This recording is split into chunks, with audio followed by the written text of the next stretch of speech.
Welcome to இல்டாஸ் kitchen. இன்றைக்கி சூப்பரான ஒரு ரெசிபி ஒன்று பார்க்க போகிறோம். சட்டுன்னு செய்து முடிச்சிடலாம். டேஸ்ட் ரொம்ப நல்லாயிருக்கும். அதுக்கு தேவையான பொருட்கள் என்னென்னு பார்த்துடலாம். ஃபஸ்ட்டு வந்து இட்லி மாவு நமக்கு தேவையான அளவு எடுத்துருக்கேன். இது கூட பொடி பொடியாக கட் பண்ண வெங்காயத்தை சேர்த்துக்கலாம். நல்லா பொடி பொடியாக இருக்கும், நீங்கள் சாப்பரில் போட்டு எடுத்துக்கங்க. அதே போல் பொடியாக கட் பண்ண கேரட் நான் எடுத்துருக்கேன். உங்களுக்கு வேறு எந்த காய்கறி இருக்கோ கேப்சிகமோ சேர்த்துக்கலாம். பொடியாக கட் பண்ண கருவேப்பிலை எடுத்துக்கலாம். அதே போல் பொடியாக கட் பண்ண பச்சை மிளகாய், இன்னும் கூட நீங்கள் பொடியாக கூட கட் பண்ணலாம். பச்சை மிளகாய் சேர்த்துக்கலாம்.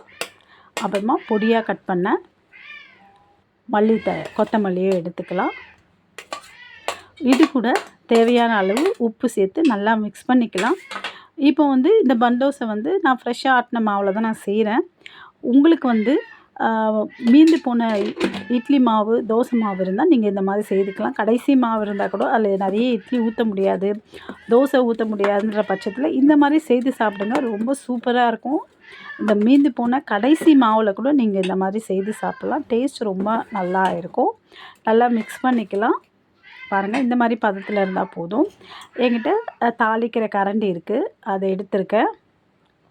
இதில் தேவையான அளவு ஒரு கரண்டி நான் மாவு சேர்த்துருக்கேன். 2 பக்கமும் நல்லா வேக வச்சு திருப்பி போட்டு எடுத்துக்கலாம். நல்லா பொன்னிறமாக நல்லா வேகட்டும்.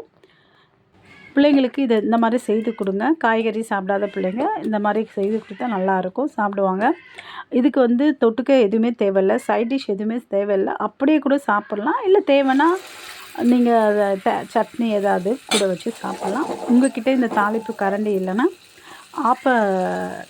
கடாயிலே செய்யலாம். அந்த கடாயும் இல்லைன்னா நீங்கள் தோசை கரண்டி இருக்குது, தோசை கல் இருக்குது பார்த்திங்கன்னா, தோசை பேனு, அதில் கூட இந்த மாதிரி குட்டியாக செய்து எடுத்து சாப்பிட்லாம். ரொம்ப நல்லாயிருக்கும். சட்டுன்னு செய்யலாம். நீங்கள் மாவு அரைக்கணுமோ புளிக்க வைக்கணும் அந்த மாதிரி தேவையே இல்லை. இன்ஸ்டண்ட்டாக உடனே செய்து முடிச்சிடலாம்.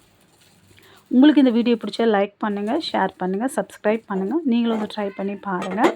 உங்கள்கிட்ட மீந்த போன மாவு இருந்தாலும் நீங்கள் செய்யலாம். பாருங்கள் எவ்வளோ நல்லாயிருக்கு, கலர்ஃபுல்லாக இருக்குது. நீங்களும் இதை ட்ரை பண்ணி பாருங்கள். தேங்க்யூ.